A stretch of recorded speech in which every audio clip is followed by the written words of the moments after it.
Pada kesempatan kali ini kita akan melanjutkan hadis yang ke-14 dari Sahih Hadis Qudsi, hadis tentang larangan berbuat zalim. Semoga hadis ini menjadi inspirasi semangat kita untuk menjadi orang-orang yang adil, orang-orang yang bijaksana, orang-orang yang tepat dalam ucapan dan perbuatannya. Sebelum kita bacakan hadisnya, kita coba melihat biografi sahabat periwayat hadis, yaitu Abu Dzar Al-Ghifari radhiyallahu taala anhu. Hadis yang mulia ini diriwayatkan dari Abu Dzar Al-Ghifari. Abu Dzar Al-Ghifari adalah nama aslinya adalah Jundub bin Junadah. Abu Dzar Al-Ghifari nama aslinya Jundub bin Junadah bin Sufyan bin Ubaid bin Haram bin Ghifar. Jadi kalau kita ditanya nama aslinya Abu Dzar siapa? Jundub bin Junadah. Kalau nama aslinya Abu Hurairah siapa? Abdurrahman bin Sakhr. Beberapa orang sahabat itu masyhur dengan kunyahnya. Artinya dia terkenal dengan kunyahnya daripada nama aslinya. Di antaranya adalah Abu Dzar Al-Ghifari. Beliau masyhur dengan kunyah ini dan beliau termasuk orang-orang yang pertama masuk Islam. Termasuk orang-orang yang awal-awal masuk Islam. Beliau adalah sahabat besar, sahabat yang pertama kali mengucapkan salam kepada Rasulullah sallallahu alaihi wasallam di dalam Islam. Dan beliau telah berhasil mengislamkan Bani Ghifar. Satu kabilah besar itu berhasil diislamkan oleh Abu Dzar Al-Ghifari karena dakwahnya. Jadi setelah dia masuk Islam, dia belajar kepada Nabi, kemudian dia mendakwahkan Islam kepada kabilahnya, dan satu kabilah Bani Ghifar itu semuanya masuk Islam. Sampai-sampai Rasulullah sallallahu alaihi wasallam bersabda, "Ghifaru ghafarallahu laha wa aslamu salamallahu." Ghifar Bani Ghifar, semoga Allah mengampuni mereka, dan Aslam, semoga Allah menyelamatkan mereka. Dan ini menjadikan semoga menjadi pemantik motivasi kita. Setelah kita belajar, maka hendaknya kita berusaha untuk berdakwah semampu kita, baik itu dakwah dengan lisan maupun dakwah dengan perbuatan. Jadi kita share kebaikan, kita ucapkan hal-hal yang baik, kita lakukan hal yang baik yang semoga tetap kita melakukannya karena Allah Subhanahu wa taala. Semoga orang-orang yang menyaksikan ikut juga melakukan kebaikan yang sama. Beliau berpindah dari pedalaman Syam sesudah wafatnya Rasulullah sallallahu alaihi wasallam dan terus bermukim di sana di pedalaman Syam sampai wafatnya Abu Bakar dan Umar. Abu Bakar dilantik sebagai seorang khalifah di tahun 11 Hijriah dan beliau wafat 2 tahun setelah itu di tahun 13 Hijriah. Sehingga masa kekhalifahan Abu Bakar As-Siddiq itu 2 tahun saja. Dan di masa itu Abu Bakar telah melakukan banyak ekspansi, di antaranya mengirim 4 pasukan penakluk di bawah para komandan-komandan mereka. Dan salah satunya yang prestasi yang dilakukan oleh Abu Bakar As-Siddiq di tahun 13 Hijriah terjadi perang Yarmuk antara kaum muslimin dengan bangsa Romawi dan dimenangkan oleh kaum muslimin. Perang dengan bangsa Romawi itu sudah beberapa kali terjadi. Perang perdana yang terjadi adalah pada tahun 8 Hijriah yang disebut dengan Perang Mu'tah tahun 8 Hijriah.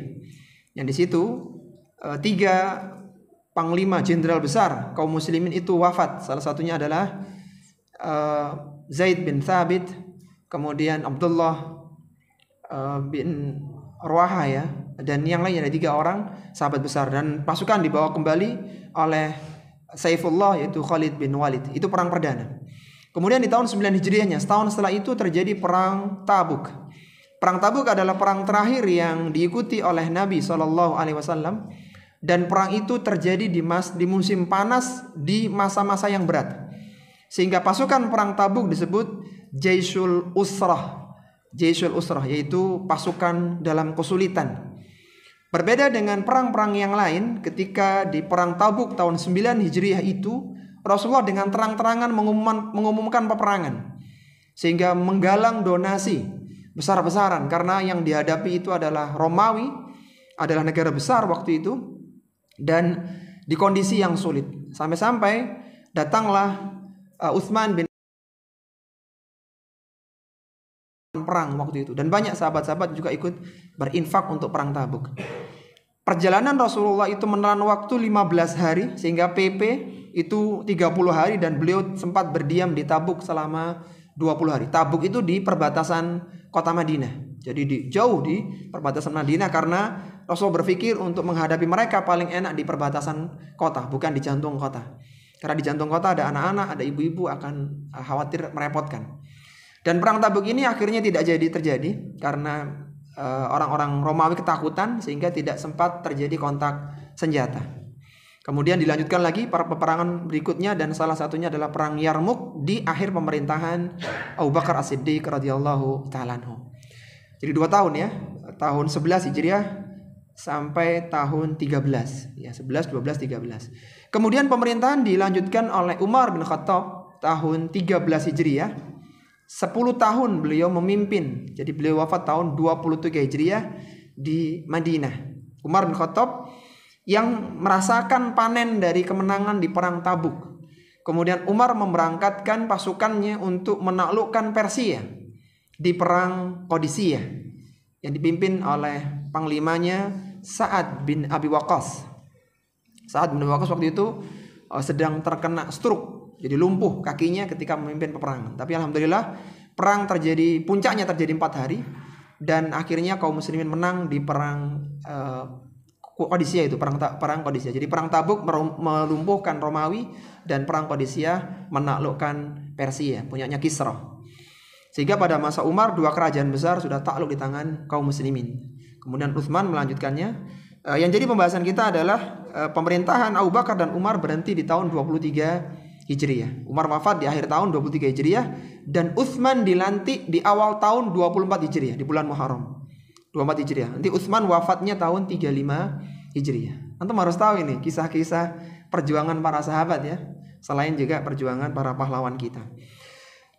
Dan di akhir pemerintahan itu Umar ya, itu Abu Dzar Al-Ghifari masih berada di Syam, dan beliau berada di sana sehingga wafat di Rabadhah, di salah satu desa di Madinah di tahun 32 Hijriah yang bertepatan dengan 652 Masehi.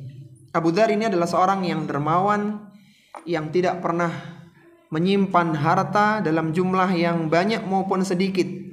Sampai-sampai ya ketika wafat tahun 32 Hijriah di Madinah itu, tidak ada kain yang bisa digunakan untuk mengkafani jenazahnya, Abu Dzar Al-Ghifari. Jadi punya uang itu disedekahkan, diinfakkan, sampai untuk kain kafan itu tidak ada. Dan Imam Bukhari dan Imam Muslim meriwayatkan hadis dari Abu Dzar sebanyak 281 hadis. Yang salah satunya adalah hadis yang akan kita bacakan pada kesempatan kali ini. Itu ikhwati fillah tentang Abu Dzar Al-Ghifari yang nama aslinya adalah Jundub bin Junadah. Wafat tahun berapa tadi? 32 Hijriah di Madinah. Yang ketika wafat tidak ada kain kafan yang bisa digunakan untuk menutupi jenazahnya dari harta yang dia punya. Tapi kita bacakan dulu hadisnya, hadis yang ke-14 tentang larangan berbuat zalim. Dari Abu Dzar Al-Ghifari radhiyallahu ta'ala anhu, dari Nabi sallallahu alaihi wasallam, yang beliau meriwayatkan dari Allah Subhanahu wa taala bahwa Allah Subhanahu wa taala berfirman. Jadi ini diantara uslub gaya bahasa di hadis qudsi. Kalau tidak disebutkan Allah Subhanahu wa taala yaqulu atau qala Allah Subhanahu wa taala, maka biasanya fima yarwi an rabbi, yaitu yang diriwayatkan dari Rabbnya, dari Allah Subhanahu wa taala. Itu diantara uslub gaya bahasa di dalam hadis qudsi. Allah Subhanahu wa taala berfirman, ya ibadi inni haramtu zulma ala nafsi wa ja'altuhu bainakum muharraman. Kata Allah Subhanahu wa taala, wahai para hambaku, aku haramkan kezaliman atas diriku sendiri, dan aku menjadikan itu haram untuk kalian. Fala tadzalamu, maka janganlah kalian saling menzalimi. Ya ibadi, kullukum dhalun illa man hadaituhu. Wahai para hambaku, Sesungguhnya setiap kalian adalah tersesat kecuali yang aku berikan hidayah kepadanya. Fastahduni ahdikum, maka mintalah hidayah kepadaku, aku akan berikan hidayah kepada kalian. Ya ibadi, kullukum ja'iun illa man at'amtuhu. Wahai hambaku, sesungguhnya setiap kalian itu lapar kecuali yang aku berikan makan. Fastamti'uni at'imkum, maka mintalah makan kepadaku, niscaya aku akan berikan makan kepada kalian. Ya ibadi, kullukum arin illa man kasautuhu. Wahai para hambaku, sesungguhnya kalian itu telanjang kecuali yang aku berikan pakaian kepadanya. Fastaksuni aksukum, maka mintalah pakaian kepadaku, aku akan berikan pakaian kepada kalian. Ya ibadi, innakum tukhti'una bil-laili wan-nahar wa ana aghfiru dzunuba jami'an. Wahai para hambaku, kalian banyak melakukan kesalahan di siang dan malam hari, dan aku mengampunkan semua dosa-dosa kalian. Fastaghfiruni aghfir lakum, maka mohonlah ampunan kepada aku, niscaya aku akan mengampuni dosa-dosa kalian. Ya ibadi, innakum lan tablughu darri fatadurruni. Wahai para hambaku, sesungguhnya kalian tidak bisa memberikan mudarat kepadaku. Walan tablughu naf'i fatanfa'uni, dan kalian tidak bisa memberikan manfaat kepadaku, maka mintalah manfaat kepadaku. Ya ibadi, law anna awwalakum wa akhirakum wa insakum wa jinnakum kanu ala atqa qalbi rajulin wahidin minkum ma zada dzalika fi mulki syai'a.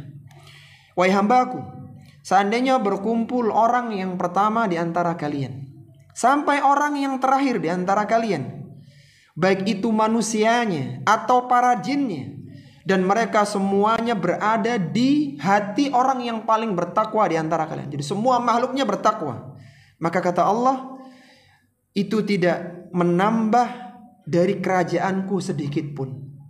Ya ibadi, law anna awwalakum wa akhirakum wa insakum wa jinnakum kanu ala afjari qalbi rajulin wahidin minkum ma naqasa dzalika min mulki syai'a.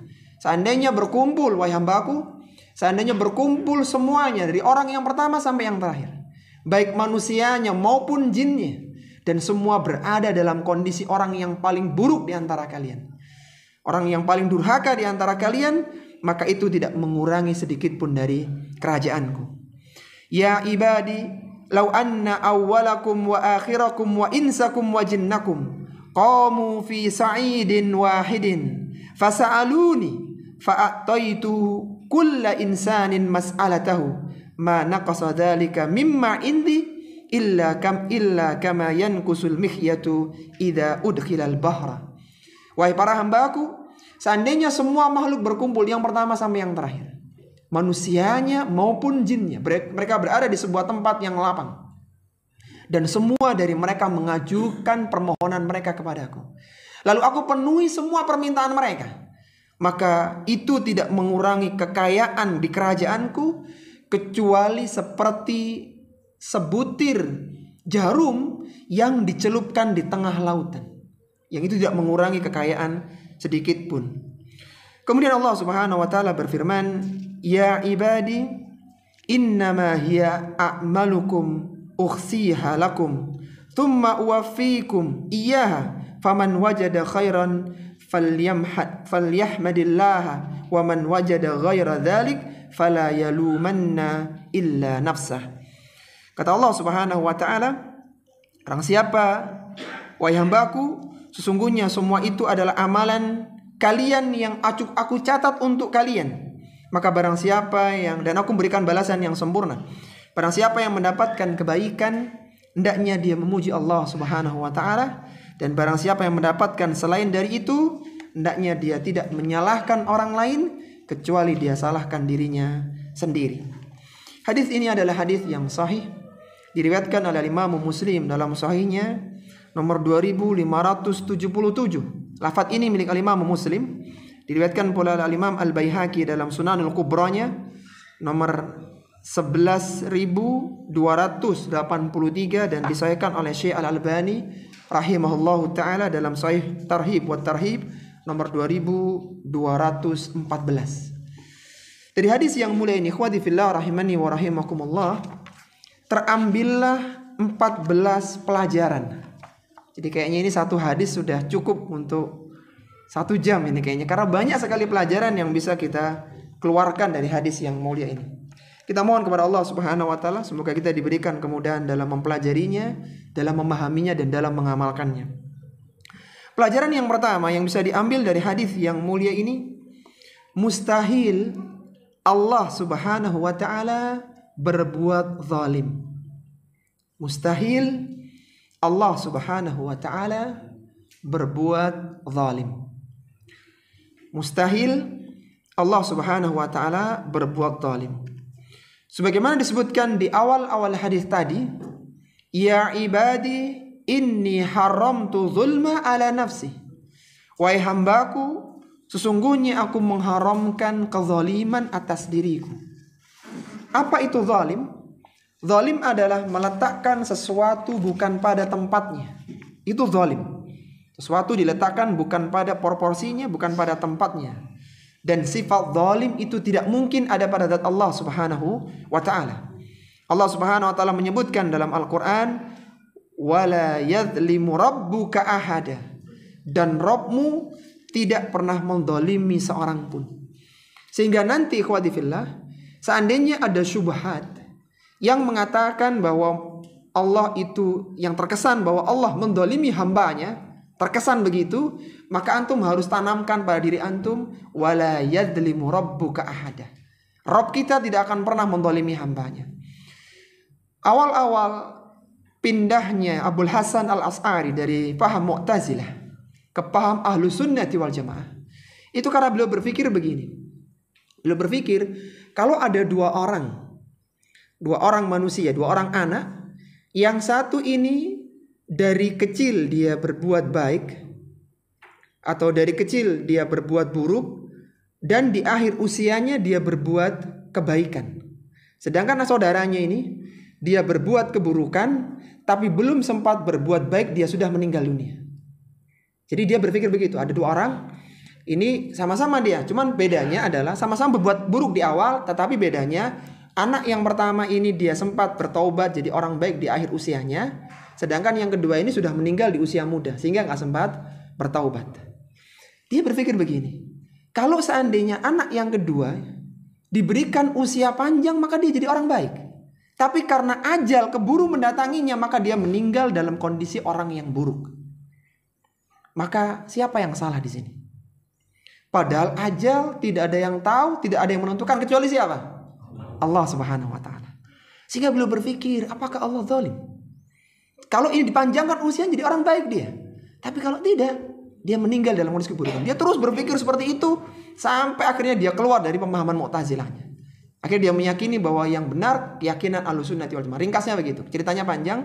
Itu salah satu yang menjadikan Abul Hasan Al-Asy'ari itu taubat dari Mu'tazilah dan berpindah ke Ahlussunnah. Yang penting ikhwati billah, ketika ada syubhat yang mengatakan ini zalim bagi Allah Subhanahu wa taala, maka antum harus meyakini, fala yadhlimu rabbuka ahada. Rabb kita tidak mungkin berbuat zalim. Allah Subhanahu wa taala tidak akan berbuat zalim kepada hambanya, baik itu dengan menambah keburukan atau dengan mengurangi kebaikan. Itu tidak mungkin. Sebagaimana Allah berfirman dalam Al-Quran, فَمَنْ يُؤْمِنْ بِرَبِّهِ فَلَا يَخَافُ بَخْسًا وَلَا رَهَقًا.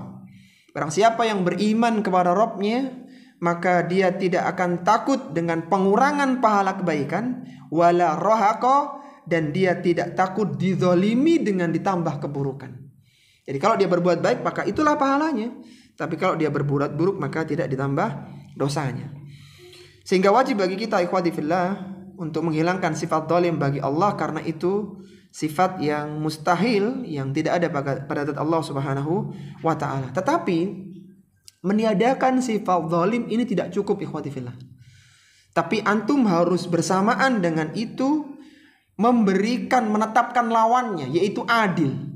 Jadi antum harus menafikan sifat zalim dari Allah, dan di saat yang bersamaan antum meyakini Allah itu adil. Begitu. Misalnya contoh dalam kehidupan nyata, orang ini misalnya dia dalam kondisi terpuruk ekonominya, misalnya begitu. Maka kita tidak boleh berpikir bahwa Allah mendolimi manusia, tidak boleh. Allah tidak zalim dan Allah berlaku adil bagi orang itu. Jadi harus ditetapkan sifat lawannya itu sifat adil. Karena menafikan sifat buruk bagi Allah itu belum menunjukkan kesempurnaan. Jadi ditiadakan yang buruk dan tetapkan yang lawannya itu sifat adil. Allah pasti berbuat adil. Kita harus yakin begitu. Tapi itu yang pertama, ikhwati fillah. Yang kedua adalah larangan berbuat zalim. Larangan berbuat zalim. Larangan berbuat zalim. Disebutkan dalam hadis di atas, wa ja'altuhu bainakum muharraman fala tadzalamu. Ketika Allah sudah mengharamkan kezaliman pada dirinya, maka Allah pun mengharamkan keharaman untuk makhluknya. Allah berpesan fala tadzalamu. Maka janganlah kalian berbuat zalim. Kalau ditanya apa sih zalim tadi itu? Meletakkan sesuatu bukan pada tempatnya. Perbuatan zalim ini adalah penyebab seorang mendapatkan kegelapan pada hari kiamat kelak. Kita tahu ya, bahwasanya nanti di mahsyar, tepatnya di arasatil qiyamah, itu di penghujungnya mahsyar, itu di sana kondisinya gelap, di sana itu terbentang sirat, di sana ada kalalib dan orang butuh cahaya. Yang menyebabkan kegelapan bagi seorang, kan level gelapnya orang atau cahayanya kan beda-beda. Yang menyebabkan gelapnya dia yang terbesar adalah karena kezaliman yang dulu pernah dilakukan ketika di dunia. Sehingga Rasulullah SAW pernah mengingatkan, az-zulmu zulumatun yaumal qiyamah. Kezaliman adalah penyebab kegelapan pada hari kiamat. Jadi cahaya orang itu bisa redup, bahkan bisa mati karena kezaliman yang dulu pernah dia lakukan. Dan zalim bagi manusia terbagi menjadi dua. Zalim bagi manusia terbagi menjadi dua. Yang pertama adalah kezaliman terhadap diri sendiri. Dan yang kedua adalah kezaliman terhadap sesama hamba. Jadi zalim meletakkan suatu bukan pada tempatnya terbagi dua. Ada pada diri sendiri dan ada zalim kepada hamba yang lainnya atau sama hamba. Kezaliman pada diri sendiri adalah semua jenis kemaksiatan yang dilakukan antara hamba dengan Allah Subhanahu wa ta'ala. Semua maksiat hamba itu zalim dia. Dan kezaliman yang paling besar, dosa yang paling besar adalah kesyirikan. Sebagaimana Allah berfirman dalam Al-Quran, inna syirka la zulmun azim. Sesungguhnya kesyirikan adalah kezaliman yang paling besar. Kesyirikan merupakan kezaliman yang terbesar karena kesyirikan itu meletakkan makhluk menempatkan sesembahan bukan pada tempatnya. Allah yang seharusnya disembah itu diberikan penyembahan kepada selainnya. Kan zalim tadi kan meletakkan sesuatu bukan pada tempatnya. Seharusnya Allah lah yang disembah diberikan kepada yang lain. Dan ini adalah kezaliman yang terbesar. Allah berfirman, wal kafiruna humuz zalimun. Dan orang-orang kafir, mereka lah orang yang berbuat zalim. Kenapa dikatakan berbuat zalim mereka ini? Kenapa orang kafir dikatakan berbuat zalim? Orang kafir menyembah siapa? Selain Allah. Penyembahan yang seharusnya diberikan kepada Allah. Kenapa diberikan kepada Allah? Karena Allah yang menciptakan dia. Karena Allah yang mencukupi semua kebutuhannya. Bahkan nanti disebutkan Allah yang ngasih makan, yang ngasih pakaian, yang ngasih hidayah. Semuanya Allah. Tapi yang disembah yang lain. Ini loh zalimnya mereka itu di sini. Jadi mereka kata Allah, wal kafiruna humuz zalimun. Mereka orang-orang kafir adalah orang yang berbuat zalim karena meletakkan peribadahan bukan pada tempatnya. Tapi kemudian yang kedua adalah kezaliman kepada sesama hamba. Kezaliman kepada sama hamba. Dan kezaliman inilah yang dimaksudkan dalam hadis tadi. Fala tadzalamu artinya janganlah kalian berbuat zalim pada sesama hamba. Kezaliman jenis ini ikhwati fillah rahimani wa rahimakumullah adalah kezaliman yang tidak akan Allah biarkan. Allah akan menuntut hamba tersebut yang berbuat zalim pada hari kiamat kelak. Dan hati-hati dengan dosa kezaliman ini, karena orang yang berlaku zalim pada hari kiamat akan diberikan pahalanya kepada orang yang dizalimi atau kalau tidak ada maka dosa orang yang dolimi akan diberikan kepada orang yang mendoliminya. Sebagaimana Rasulullah Sallallahu Alaihi Wasallam pernah bersabda, "Man kanat indahu madlimatun li akhihi fastahalalhu."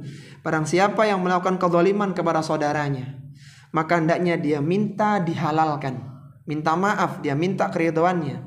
Fa innahu laisa thamma dinarun wala dirhamun.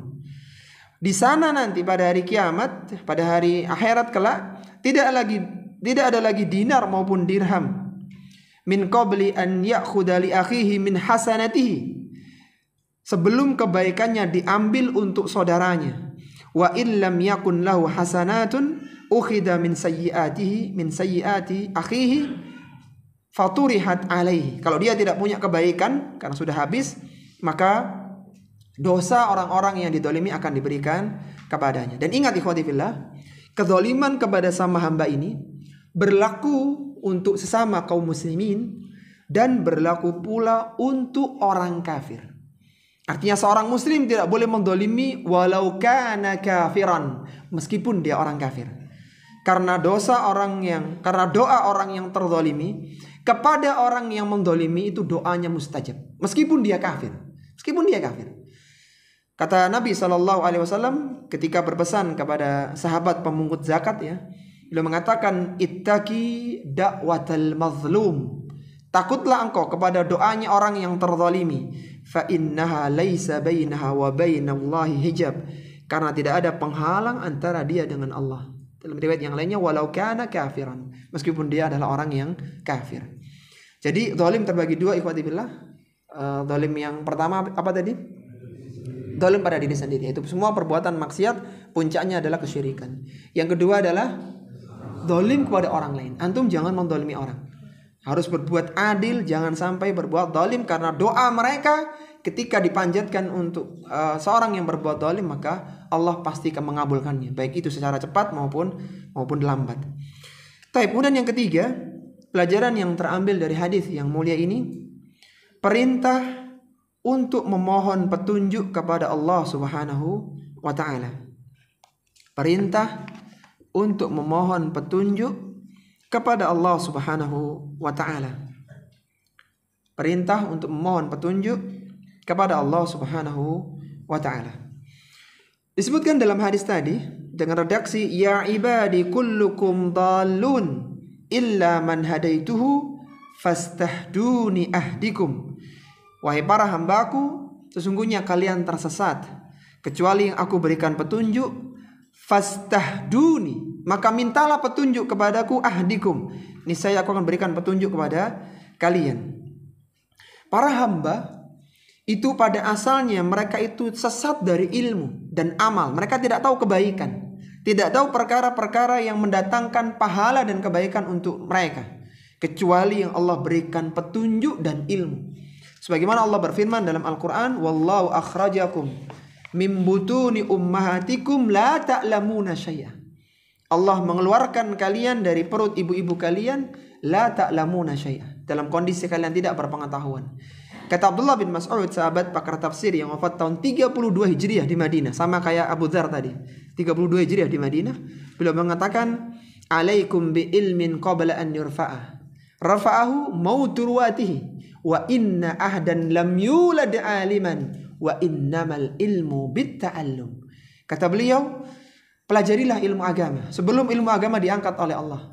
Diangkatnya ilmu agama dengan diwafatkannya para orang-orang yang mengajarkan ilmu agama. Wa inna ahdan lam yulad aliman. Ketahuilah bahwasanya kalian tidak dilahirkan dalam kondisi berpengetahuan. Wa innamal ilmu bitta'allum, dan ilmu didapatkan hanya dengan belajar. Jadi kita mohon petunjuk kepada Allah Subhanahu wa taala, kita mohon ilmu karena hukum asalnya kita tidak tahu. Kalau perbuatan itu mendatangkan pahala, kalau perbuatan itu mendatangkan dosa, maka kita mohon kepada Allah ilmu, petunjuk sehingga kita tahu. Dan itu masih hidayatul bayan, ikhwati fillah. Petunjuk itu terbagi dua. Ada hidayatul bayan wal irsyad, dan ada hidayatul taufik. Hidayatul bayan wal irsyad adalah pengetahuan secara teoritis. Orang kalau sholat duha pahalanya ini dan itu. Orang kalau baca Quran pahalanya indah itu namanya hidayatul bayan wal irsyad. Pengetahuan secara teoritis. Tapi yang kita perlukan juga adalah hidayatul taufik. Betapa banyak orang tahu itu kebaikan tapi tidak terbetik untuk melakukan kebaikan. Kenapa? Karena nggak mendapatkan hidayatul taufik. Jadi petunjuk terbagi dua, ada bayan dan itu bisa diberikan oleh para nabi, oleh para ulama, orang-orang yang berilmu. Mereka punya ilmunya. Tapi hidayatul taufik ini Allah yang bisa memberikannya. Makanya kita diperintahkan oleh nabi untuk memperbanyak baca doa, Allahumma inni as'alukal huda wat-tuqa wal afafa wal ghina. Ya Allah, aku mohon kepadamu al-huda, petunjuk berupa ilmu dan pengamalannya, dan ketakwaan, ifa, kesucian, dan juga kecukupan. Jadi hidayah tadi terbagi berapa ikhwati fillah? Dua. Hidayatul bayan, ya, keterangan ilmu seperti yang kita pelajari ini. Nah, ketika nanti antum melakukannya, maka antum mendapatkan hidayatul taufik. Hati ini bergerak, ada ilham, motivasi, dorongan untuk melakukan. Sehingga kita butuh ilmu untuk mendatangkan hidayatul taufik. Baik. Kemudian yang keempat, ya, pelajaran yang bisa diambil, Allah Subhanahu wa taala yang memberikan makan untuk manusia. Allah Subhanahu wa taala yang memberikan makan untuk manusia. Allah Subhanahu wa taala yang memberikan makan untuk manusia. Disebutkan pada hadis tadi, Allah Subhanahu wa taala berfirman, "Ya ibadi kullukum ja'iun illa man at'amtuhu." Wahai para hambaku, pada asalnya kalian ini kelaparan, kecuali yang aku berikan makan kepadanya. Fastat'imuni at'imkum. Maka mintalah makan kepadaku, niscaya aku akan berikan makan kepada kalian. Makanan ikhwati fillah itu merupakan salah satu sebab kehidupan manusia. Makanan, kalau tanpa adanya makanan maka manusia akan meninggal dunia. Bahkan makanan yang paling inti itu air, minuman. Itu inti. Makanya ketika Allah Subhanahu wa taala menyebutkan di dalam surat Al-Mulk, alladzi khalaqal mauta wal hayata liyabluwakum ayyukum ahsanu amala. Ketika Allah menjelaskan bahwa Allah lah yang menjadikan kematian dan kehidupan untuk menguji manusia, maka di akhir ayat yang ke-30 Allah mengatakan apa? Qul ara'aitum in asbaha ma'ukum ghaura faman ya'tikum bima'in ma'in. Kata Allah Subhanahu wa taala, maka tanyakan kepada mereka, jika air yang ada pada kalian itu mengering, sudah enggak ada lagi air yang mengalir, faman ya'tikum bima'in ma'in. Siapa kira yang bisa mendatangkan air untuk kalian? Kita ini hanya memproses air, ikhwah. Airnya sudah ada, tinggal kita bersihkan, kita suling, kita tata, kita dan sebagainya. Jadi kita hanya memproses. Tapi zat airnya itu dari Allah. Allah menantang mereka, seandainya air di bumi itu nggak ada, dari mana mereka bisa memproduksi air, buat airnya? Kenapa Allah sebutkan air? Karena air sumber kehidupan manusia. Orang kalau nggak makan bisa bertahan hidup beberapa hari, beberapa jam. Tapi kalau nggak minum mati dia. Sehingga kehidupan manusia tergantung dengan makanan, dan yang paling inti adalah minuman, air itu. Dan semuanya itu yang menyiapkan adalah Allah Subhanahu wa ta'ala. Semuanya berasal dari Allah Subhanahu wa ta'ala. Dengan makanan, Allah lah yang menumbuhkan tanaman sehingga mengeluarkan makanan bagi manusia. Sehingga Allah ingatkan kepada kita, "Falyanduril insanu ila ta'amih." Hendaknya manusia melihat kepada ta'am, makanan mereka. Apa yang dilihat? Lihat siapa yang mendatangkan. Anna sababnal ma'a sabba. Bukankah Allah yang menurunkan hujan dengan tercurah? Tsumma syaqaqnal arda syaqqa. Kemudian bumi dibelah sehingga keluar biji-bijian dengan tumbuh-tumbuhannya. Fa'ambatna fiha habba, sehingga tumbuh benih-benih itu. Wa inaba wa qadba, keluar anggur. Wa zaituna wa nakhla, keluar zaitun dan kurma. Allah jelaskan proses makanan itu muncul. Itu semuanya Allah. Wahada'iqa ghulba, dan taman-taman yang sangat bagus. Wa fakihata wa abba, dan buah-buahan serta rerumputan. Mata'al lakum wa li'an'amikum. Semuanya untuk kalian dan binatang ternak kalian. Jadi kenapa manusia diberikan makan karena untuk mereka dan untuk ternaknya. Karena ternak ini bisa digunakan untuk makan juga nanti. Digunakan dan ternak butuh makanan, makanya dari rumput. Semuanya itu yang menyiapkan Allah. Sampai Allah jelaskan prosesnya. Allah turunkan hujan dulu, Allah belah bumi, tumbuhan biji-biji tumbuh sampai berbuah. Kalian yang menikmatinya. Daun-daun dimakan oleh binatang ternak. Itu semuanya Allah yang menciptakan. Maka Allah menyatakan kalian pada asalnya itu lapar, tapi Allah lah yang berikan makan kepada kalian. Taib, itu pelajaran yang keempat. Kita berpindah ke pelajaran yang kelima. Allah Subhanahu wa ta'ala yang telah memberikan pakaian untuk manusia. Allah Subhanahu wa ta'ala yang telah memberikan pakaian untuk manusia. Allah Subhanahu wa ta'ala yang telah memberikan pakaian untuk manusia. Disebutkan dalam hadis tadi, Allah berfirman, ya ibadi kullukum arin illa man kasautuhu. Wahai para hambaku, pada asalnya kalian telanjang kecuali yang aku berikan pakaian. Fastaksuni aksukum, maka mintalah pakaian kepada aku, niscaya aku akan berikan pakaian kepada kalian. Yang menciptakan pakaian adalah Allah Subhanahu wa ta'ala. Dengan pakaian manusia terlindung, tertutupi auratnya, terlindung dari teriknya matahari dan dinginnya musim dingin, sehingga mereka bisa terjaga dan mereka lebih indah penampilannya dengan pakaian tersebut. Yang mengadakan, yang menciptakan pakaian itu adalah Allah Subhanahu wa ta'ala. Allah berfirman dalam Al-Quran, ya bani Adam qad anzalna alaikum libasan yuwari sawatikum warishan. Wahai anak Adam, sesungguhnya kami telah menurunkan kepada kalian pakaian untuk menutupi aurat kalian. Ini inti dari pakaian adalah menutupi aurat. Yang pertama ya. Kemudian yuwari sawatikum warisan, dan agar kalian lebih indah dengan perhiasan itu. Jadi seorang ketika berpakaian maka lebih indah. Betapa banyak orang itu jatuh muruahnya, wibawanya gara-gara pakaian yang dia kenakan.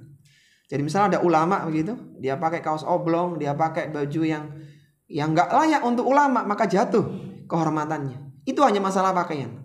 Jadi pakaian itu yang pertama menutup aurat, kemudian menambah keindahan, dan dari situ dia terlindung dari berbagai macam keburukan, panas dan dingin.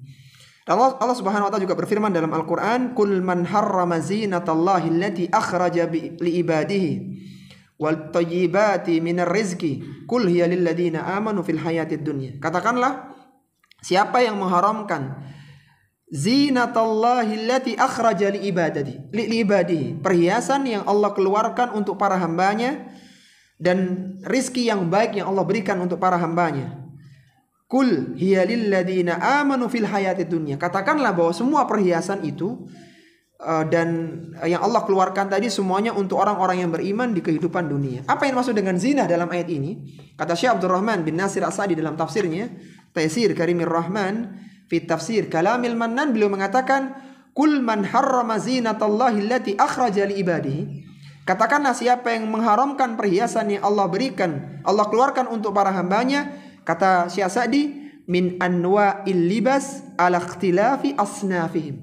Itu mencakup semua macam pakaian dan berbagai bentuknya.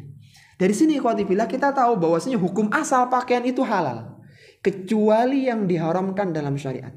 Seperti misalnya yang pakaian suhrah, pakaian ketenaran, kemudian pakaian yang isbal bagi laki-laki, kemudian pakaian yang untuk lawan jenis, pakaian perempuan dipakai laki-laki nggak boleh, pakaian laki-laki untuk perempuan nggak boleh, kemudian pakaian dari binatang, kulit binatang buas tidak boleh. Ada beberapa yang dilarang oleh syariat. Selebihnya hukum asalnya adalah dihalalkan. Dan kembali lagi ikhwah, bahwa semua itu yang menyiapkan adalah Allah Subhanahu wa ta'ala. Makanya ketika Nabi Adam alaihi salatu wassalam ketika memakan syajaratul khuldi, ya, pohon yang terlarang itu, kan terbuka auratnya. Maka Nabi Adam itu mengambil warakil jannah, ya, daun-daunan surga untuk menutupi auratnya, karena nggak ada pakaian. Jadi pakai dedaunan surga. Kita alhamdulillah sekarang diberikan oleh Allah pakaian, dan itu nikmat yang luar biasa. Maka boleh kita mengenakan pakaian yang bagus sebagai bentuk syukur kita kepada Allah Subhanahu wa ta'ala. Tayyib. Kemudian yang keenam, setiap manusia pernah melakukan kesalahan. Setiap manusia pernah melakukan kesalahan. Setiap manusia pernah melakukan kesalahan. Disebutkan pada hadis tadi, ya ibadi innakum tukhti'una bil-laili wan-nahar. Wahai hambaku, sesungguhnya kalian melakukan dosa di waktu malam dan di waktu siang. Manusia terkadang mereka tergelincir dalam dosa dan kesalahan. Kenapa? Karena dua penyebabnya. Yang pertama, diri manusia. Karena itu nggak ada di kalangan malaikatnya. Manusia itu diberikan nafsu dan itu malaikat tidak ada. Kemudian yang kedua, karena ada godaan iblis. Sehingga dengan dua penyebab ini manusia pernah tergelincir dalam dosa dan kesalahan. Siapapun mereka, termasuk di kalangan para nabi dan rasul. Cuman bedanya kalau kesalahan mereka sudah Allah ampuni, sudah Allah maafkan, sudah Allah tutupi, sehingga tidak dibalas dengan siksaan pada hari kiamat kelak. Adapun manusia yang lain, maka mereka tergelincir dalam kesalahan dan kita perlu mohon ampun kepada Allah Subhanahu wa taala. Allah menyebutkan tentang penyebab manusia tergelincir dalam kesalahan. Kenapa tergelincir? Allah berfirman dalam Al-Qur'an menyebutkan perkataan iblis dengan sumpahnya. Ia mengatakan, qala fabima aghwaytani la'aqudanna lahum siratal mustaqim. Kata iblis, karena engkau telah menghukumku dengan kesesatan, maka aku benar-benar la'aqudanna lahum siratal mustaqim. Aku akan halangi mereka dari jalan yang lurus. Thumma la'atiyannahum min baini aydihim. Aku akan datangi mereka dari depan, wa min khalfihim, dan dari belakang, wa an aymanihim, dari sebelah kanan, wa an syama'ilihim, dari sebelah kiri. Untuk apa? Wala tajidu aktsaruhum syakirin. Dan engkau ya Allah tidak akan mendapati mereka kebanyakan itu yang bersyukur. Makanya kalau kita lihat maksiat sekarang di mana-mana, memang itulah proyeknya iblis. Depan, belakang, kiri, kanan, semuanya diliputi dengan kemaksiatan. Di sisi lain kita juga punya kecenderungan dengan syahwat. Sehingga karena dua hal inilah maka manusia tergelincir dalam dosa dan maksiat. Beda dengan para malaikat. Malaikat nggak punya nafsu dan nggak ada jin yang atau iblis yang menggoda malaikat. Sehingga mereka tidak pernah bermaksiat kepada Allah Subhanahu wa taala. Maka karena kita tergelincir dalam kesalahan dengan dua penyebab tadi, kita harus senantiasa mohon ampun kepada Allah Subhanahu wa taala. Sehingga manusia yang terbaik bukanlah yang tidak pernah melakukan kesalahan karena tidak ada, tapi yang segera bertobat ketika terjerumus dalam dosa dan kesalahan. Taib, kemudian pelajaran yang ketujuh ya, Masya Allah, masih separuh perjalanan ini. Ada 14 pelajarannya. Pelajaran yang ketujuh, perintah untuk memohon ampunan dan larangan berputus asa dari rahmat Allah Subhanahu wa taala. Perintah untuk memohon ampunan dan larangan berputus asa dari rahmat Allah Subhanahu wa taala. Perintah untuk memohon ampunan dan larangan untuk berputus asa dari rahmat Allah Subhanahu wa taala. Disebutkan dalam hadis tadi, wa ana aghfiru dzunuba jami'a fastaghfiruni aghfir lakum. Sedangkan aku mengampuni semua dosa-dosa kalian, maka mintalah ampunan kepadaku, niscaya aku akan mengampuni dosa-dosa kalian. Setiap hamba yang telah berbuat dosa, tergelincir dalam satu kemaksiatan, maka hendaknya dia beristighfar dan bertaubat kepada Allah Subhanahu wa taala. Dan yang lebih penting, dia tidak boleh berputus asa dengan dosa yang telah dilakukannya. Ini penting. Karena banyak orang itu karena tergelincir lagi di kesalahan yang sama. Karena itulah manusia. Jadi setan itu bisa mati ya. Iblis, jin itu bisa mati. Yang gak bisa mati itu iblisnya. Yang terbesarnya, yang tertingginya. Karena iblis itu tidak mati, maka iblis tahu, karena sudah trial and error berkali-kali, tahu orang itu tergelincir di mana dia tahu. Ada yang tergelincir dengan hartanya, dengan kedudukannya, dengan wanita, dengan celaan manusia, macam-macam. Dan iblis itu tahu orang itu tergelincir di mana. Sehingga biasanya iblis akan mengulang cara yang sama untuk menggelincirkan manusia. Makanya di antara cara taubat, ikhwati fillah, di antara cara taubat yang efektif selain kita beristighfar, mohon ampun, maka berusahalah untuk menghilangkan sarana-sarana maksiat. Jadi kalau orang itu benar bertobat, dia harus menghilangkan semua sarana maksiat. apapun yang menjadikan dia bertemu dan melakukan maksiat itu maka dihilangkan. Termasuk nomor-nomor orang-orang yang nggak benar, artinya teman-teman yang mengajak dia ke situ dia hapus semuanya, diblokir dan dihilangkan. Karena akan ada masa yang akan terjadi kejadian yang sama, mirip dengan kejadian waktu dia tergelincir yang pertama. Terus seperti itu. Sehingga Rasulullah SAW bersabda, kullu bani Adam khata' wa khairul khata'ina tawwabun. Setiap anak Adam itu pasti pernah berbuat kesalahan, dan sebaik-baik yang berbuat kesalahan adalah yang bertobat kepada Allah Subhanahu wa taala. Yang terpenting ikhwah, kita tidak boleh berputus asa dari rahmat Allah Subhanahu wa taala. Meskipun kita tergelincir di dosa untuk kesekian kalinya. Tergelincir, taubat, gelincir, taubat, tergelincir, taubat. Meskipun kesekian kalinya antum tidak boleh bahwa aku sudah terlalu banyak dosa, tidak boleh begitu. Tapi antum harus katakan, aku punya Rabb yang bisa mengampuni semua dosa dan kesalahanku. Harus begitu. Itu kalau sudah terjadi ya. Kalau belum terjadi jangan. Karena kalau belum terjadi nanti jadinya jadi harapan palsu. Kita tenang aja, maksiat insya Allah ampuni. Tapi ketika sudah terjadi, maka setan akan membisikkan yang kedua. Udah kadung terlanjur sekalian aja sudah. Maka dibalik bantah itu bahwa enggak, aku punya Rabb yang Maha Pengampun. Aku harus bangkit mohon ampun kepada Allah. Dan yang perlu kita tahu ikhwati fillah, Allah itu lebih suka dengan taubatnya seorang hamba daripada seorang yang menemukan perbekalannya yang hilang di padang pasir. Jadi ada kisah ikhwah, ada seorang yang membawa tunggangan dan perbekalannya. Dia berangkat ke padang pasir, kemudian dia lelah, dia tidur. Diletakkan ontanya di sebelahnya. Kemudian ketika bangun ontanya hilang. Padahal makanan, minuman semua di padang pasir, bukan di kota kayak kita sekarang banyak makanan. Padang pasir. Dia cari kemana-mana nggak ada ontanya sampai dia letih, dia ketiduran karena keletihan. Kemudian dia bangun dan dia dapati ontanya di hadapannya. Maka saking senangnya dia mengatakan, ya Allah, antal abdi wa ana rabbuk. Wahai Rabb, ya Allah, engkau adalah hambaku, aku adalah Tuhanmu. Saking senangnya, bisyiddatil farah kata Nabi. Karena saking senangnya, ketemu nih ontanya dan makanannya. Kebalik dia bicara. Maka Rasul mengatakan, Allah lebih senang dengan taubatnya seorang hamba daripada orang ini menemukan ontanya.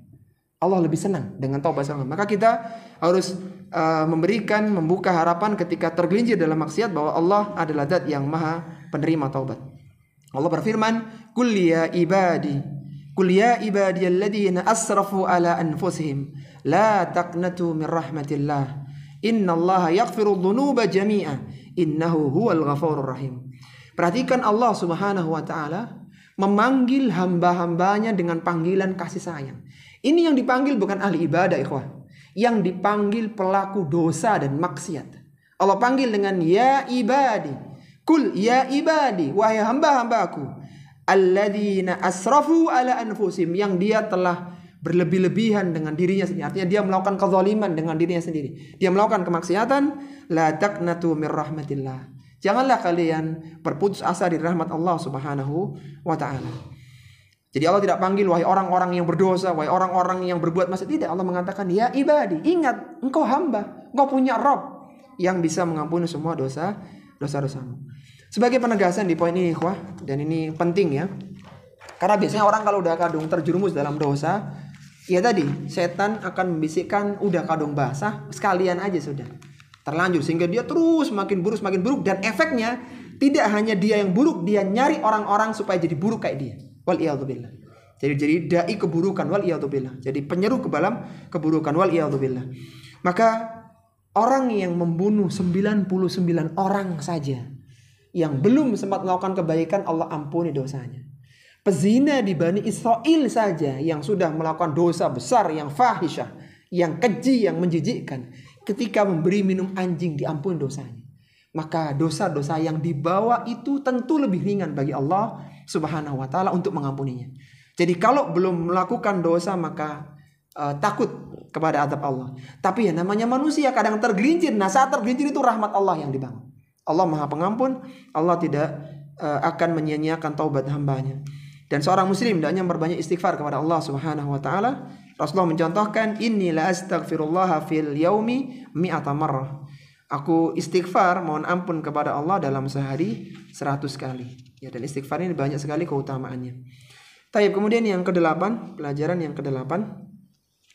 Allah Subhanahu wa taala Maha Kaya, tidak membutuhkan makhluknya. Allah Subhanahu wa ta'ala Maha Kaya, tidak membutuhkan makhluknya.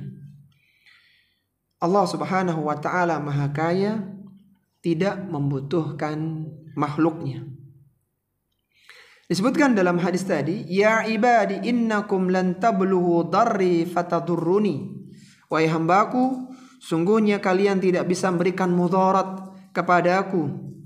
Walan tablughu naf'i fatanfa'uni, dan kalian tidak dapat pula memberikan manfaat kepadaku. Seandainya semua penduduk bumi ini kafir, seandainya saja, maka itu tidak merugikan Allah Subhanahu wa ta'ala, enggak rugi bagi Allah.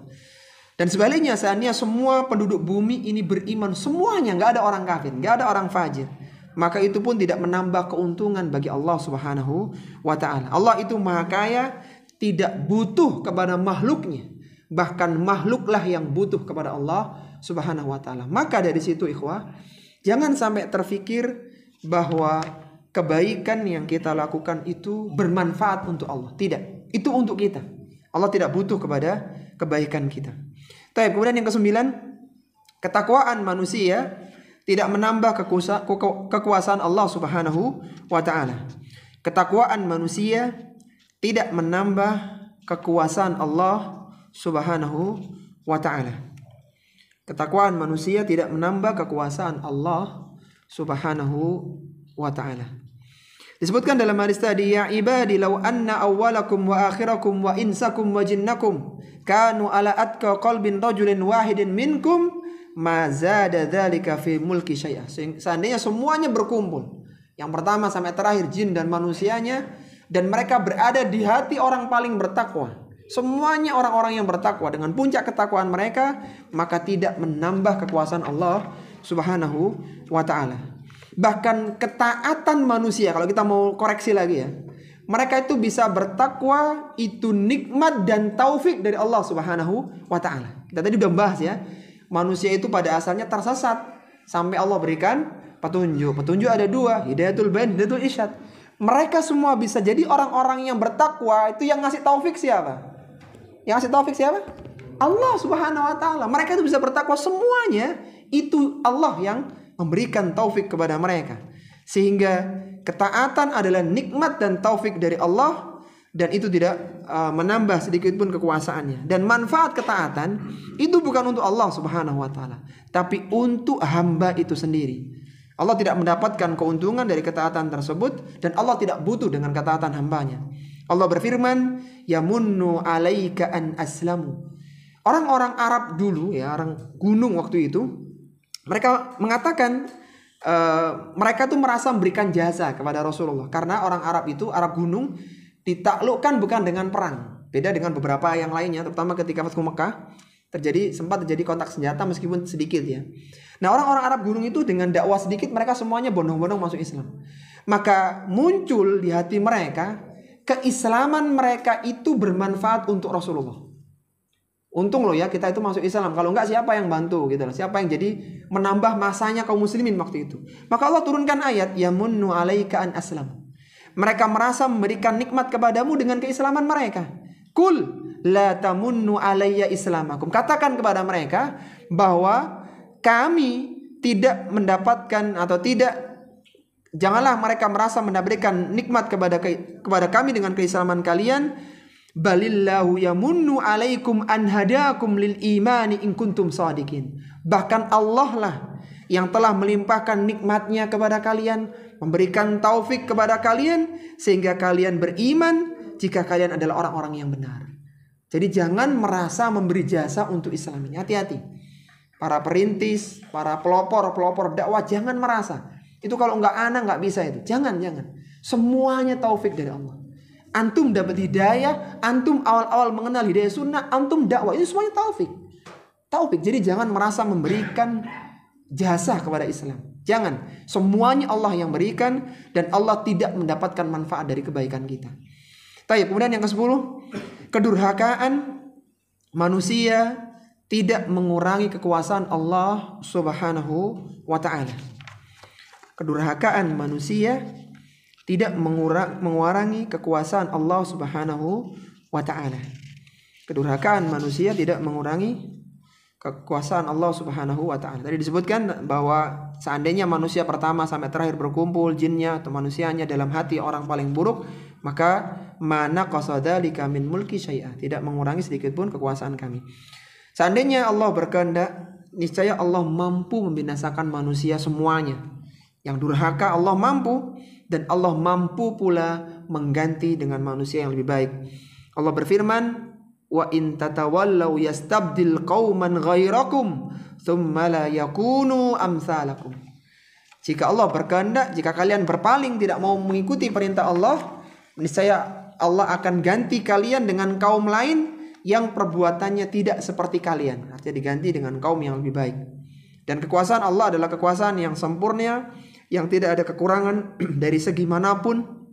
Dan itu menunjukkan pondasi dasar ketakwaan, kedurhakaan, dan tentang ketakwaan kepada Allah Subhanahu wa ta'ala. Dan durhaka itu berasal dari hati ya. Jadi seorang itu berpaling dari ketaatan kepada Allah karena hatinya sudah dipalingkan oleh Allah. Sebagaimana Rasul bersabda, ala inna fi jasadil mudghah idza salahat salahal jasadu kulluh wa idza fasadat fasadal jasadu kulluh ala wahyal qalbu. Jadi ketika hatinya rusak, maka rusaklah seluruh amalannya. Taib yang ke-11, menunjukkan banyak dan luasnya kekuasaan Allah Subhanahu wa ta'ala. Menunjukkan banyak dan luasnya kekayaan Allah, kekayaan Allah Subhanahu wa ta'ala. Menunjukkan banyak dan luasnya kekayaan Allah Subhanahu wa ta'ala. Disebutkan dalam hadis tadi, ya ibadi law anna awwalakum wa akhirakum wa insakum wa jinnakum qamu fi sa'idin wahidin fasa'aluni fa'ataitu kulla insanin mas'alatahu ma naqasat dhalika mimma indi illa kama yankusul mikhyatu idza udkhilal bahra. Seandainya semuanya berkumpul jadi satu, jinnya, manusianya, dan mereka mengajukan permohonannya, Allah berikan semuanya, maka mana qasadzalika mimma indi, tidak berkurang sesuatu pun dari diriku illa kama yankusul mikhyatu idza udkhilal bahra, kecuali hanya seperti jarum yang dicelupkan dalam air. Antum pahami ya permisalan itu? Maksudnya itu tidak mengurangi sedikit pun dari kekuasaan Allah, dari kekayaan Allah. Kenapa demikian? Karena permisalan dengan jarum itu permisalan untuk sesuatu yang abstrak. Artinya begini, jarum itu kan rata-rata kan licin ya. Licin dan kecil gitu. Bukan linggis yang gede. Itu jarum kecil licin. Yang kalau dimasukkan di lautan, maka sebenarnya dia tidak ngambil air sedikit pun. Hampir-hampir gak ada. Coba antum coba tuh di rumah, jangan paku ya. Jarum, kalau paku masih lumayan, apalagi yang karatan nyerap air dia. Jarum antum masukkan, itu antum angkat, hampir-hampir gak ada yang netes.